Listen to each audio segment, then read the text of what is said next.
wonderful work that they've done, and they can photograph water crystals, something like snow crystals, and they can see how we affect the water, how water affects us.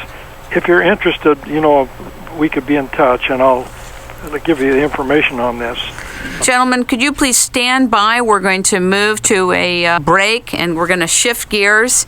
Many of us have unfinished business that has to do with leftover memory and association from other times and places and events with other people, other than just in our current body of affairs. And the woman we've invited on the line has written a book, Your Soul's Journey Through Time, The Akashic Records. Please welcome Roberta Herzog to It's Rainmaking Time. Are you there, Roberta? I sure am. Thank you, Kim.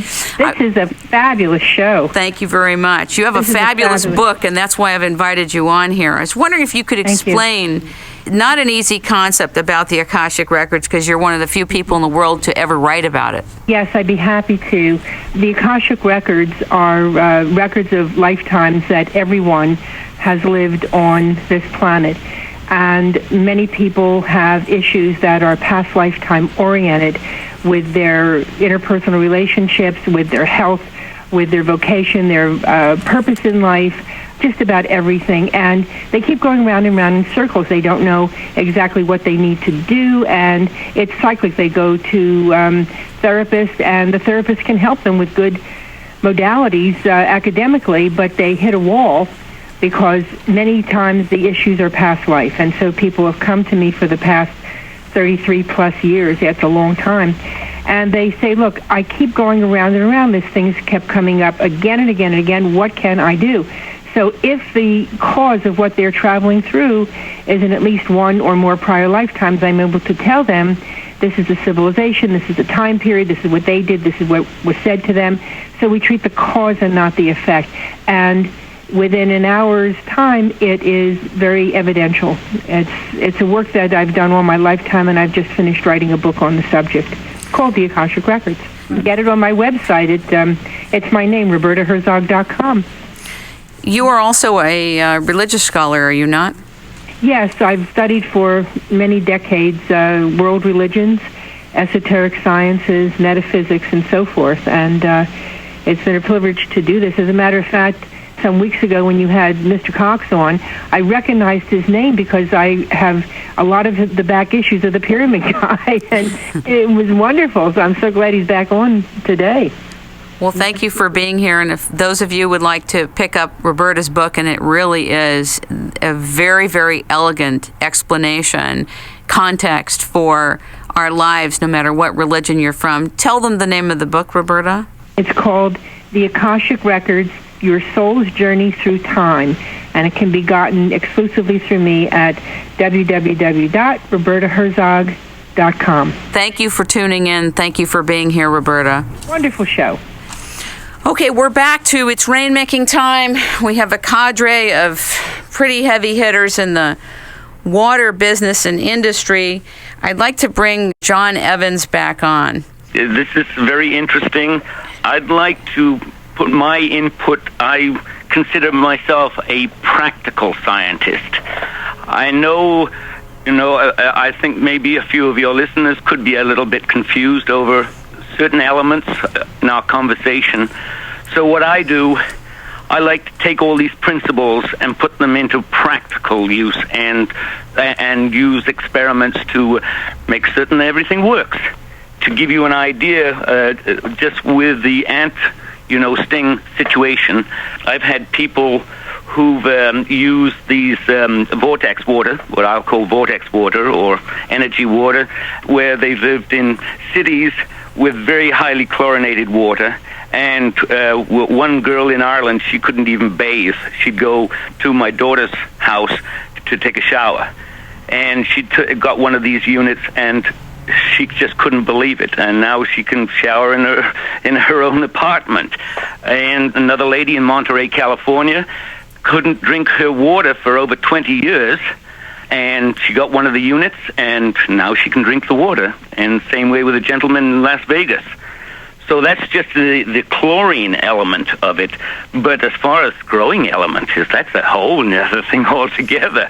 Well, I took some water from my neighbor, and I brought it to a friend of mine, and he had one of the units in his house, and he had borrowed a dissolved oxygen meter from the Alaska Department of Natural Resources, where they check water for the salmon spawning in the rivers. And we found that the water had 24% more dissolved oxygen in it. What does that mean? That means that the oxygen is more available. Water is water is water is water, but it's not water because it's H2O. But you might say the oxygen would be locked up in a dead form. So when it's spun in a vortex, this is from my own feedback. Now, I'm not the classical scientist. So the oxygen is then released into the water. And so I look at it in that not only for humans, you'll get much more red blood corpuscles and so on and so forth, but for agriculture, that's phenomenal. And also think about your septic system. Most of your septic systems are anaerobic. What does that mean? Anaerobic, that means a certain type of bacteria that lives in dead water, means without oxygen. Anaerobic means without oxygen. Aerobic, which most humans are, we're all aerobic. We have aerobic bacteria in our gut and so on. And so if you can stimulate, which is the aerobics, of course, are the good guys. Anaerobes produce all the E. coli's and all the poisons and all the other stuff. So in a septic system, with more oxygen going into the septic system, like in wastewater treatment plants, they have to pump air bubbles into the sewage in order to stimulate the aerobics so it'll digest much faster. So that is in one case. So with the extra oxygen, and then you've got a better mineralization in the water itself. I've done some various experiments with the water, especially my water. I've had my water in a jars for 10 weeks. My old water and my new water. The old water was gray, and the new water, after 10 weeks, it was still crystal clear. It was unbelievable, and I've taken experiments in Anchorage and Palmer and other places around, and the results are always the same. You've got gray water in one jar, and you've got crystal water in the other jar. Now, then I look into agriculture. So we've got minerals available. We've got oxygen in the soil. Well, everybody knows that you need to turn a compost pile to get more oxygen in it so that microbes can multiply. So in the soil, everything just goes what I call ballistic. We're going to call in Paul Veraccia, who's here in the studio.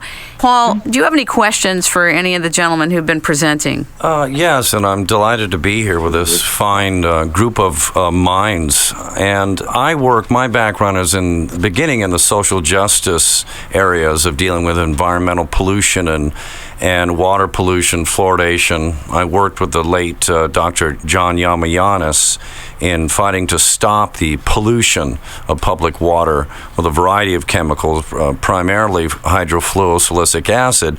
And I've developed into an installations expert in applying reverse osmosis, and then I moved into reverse osmosis deionization, trying to find a way to remove fluoride and other heavy chemicals, and then realized I needed to put minerals in the water and found a mineralization cartridge for that. And my question is, in the best possible scenario, from what I understand, regarding the energizing of water and the revitalizing of water, wouldn't the best possible world be where we remove the toxic industrial chemicals, the residues that we've poured into the water since the Industrial Revolution, to remove those things first and start with a clean base and remineralize and re-energize, as opposed to changing the structure of things that are removable, especially chlorine. Chlorine is one of the easiest chemicals in the water to remove with carbon filters without even getting into reverse osmosis in more complicated areas. And I just wanted to pose that to the fine guests that we have on the line here. Is there one in particular you want to ask? Manfred Bower, Mikael, Lundt, John Evans. Well, I think from what I'm hearing from the work that all these gentlemen are doing, that they're working more in the area of revitalizing and bringing back the life and the energy to water, where my area has been and removing what's in the water already.